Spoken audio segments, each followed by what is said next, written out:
നമ്മുടെ നമസ്കാരത്തിൽ അല്ലാതെ ഇപ്പോൾ നമസ്കാരത്തിൽ 17 പ്രാവശ്യമെങ്കിലും നമ്മൾ ഇയ്യാക നഅ്ബുദു ഇയ്യാക നസ്തഈൻ എന്ന് പറഞ്ഞു.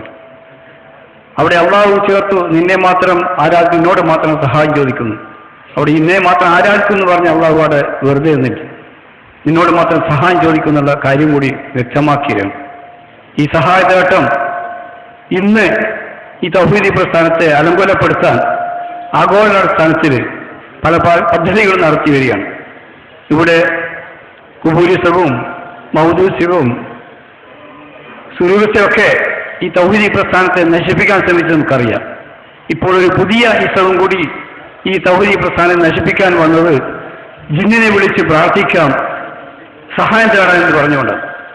അങ്ങനെ പറഞ്ഞവർ വീണ്ടും പറയുന്നത് അങ്ങനെ പറഞ്ഞിട്ടില്ല, വാദിച്ചില്ല. ഇവിടെ നിങ്ങൾ ഈ പരിപാടി കഴിയുന്നവരെ ശ്രദ്ധിക്കുക, എന്നിട്ട് അത് മനസ്സിലാക്കുക അദ്ദേഹം അങ്ങനെ പറഞ്ഞിട്ടുണ്ടോ, അങ്ങനെ വിശ്വാസമുണ്ടോ.